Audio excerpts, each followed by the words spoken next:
Excuse me, আপনি কি প্রতিদিন এখানে আসেন?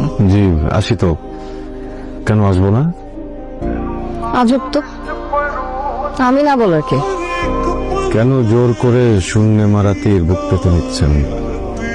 মানে শুধু আপনি না, যে পৃথিবীর প্রতি পদে পদে আমাকে না জানিয়ে দেয়, তাই বললাম আর কি, নাথিং পার্সোনাল। আমার একটা কথা বলার ছিল। বলুন। আপনি আসলে সেদিন আমাকে যে বাঁচালেন, জি আমি আসলে সত্যি সত্যি মাটিতে পড়ে যাচ্ছিলাম, আপনি আমাকে বাঁচালেন। আর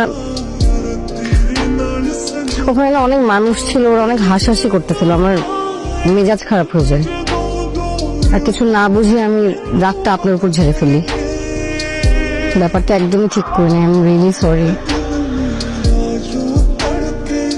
সমস্যা নেই, আমি কিছুই মনে করিনি।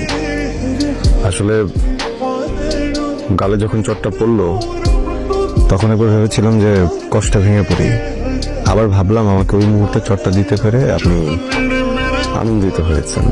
একটা মানুষকে আনন্দ দিতে পেরেছি, কষ্ট ভেঙে পড়তে কিছু নেই, তাই ভাঙিনি আর কি।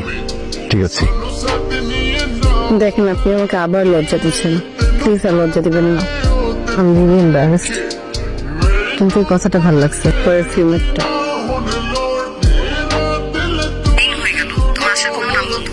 আমার জন্য অনেক বড় সারপ্রাইজ না? আসছি, যত দ্রুত সম্ভব আমি আসছি। আচ্ছা, ওখানে তোমার কোনো রকম সমস্যা হচ্ছে না তো? টাকা লাগবে? আমি পাঠিয়ে দিব তোমার অ্যাকাউন্টে। খবরদার একটা কথা বলো, তোমার টাকা আমি চলতে চাই না। আমি কি গরিব ঘরের সন্তান নাকি যে টাকা ছাড়া আসবো?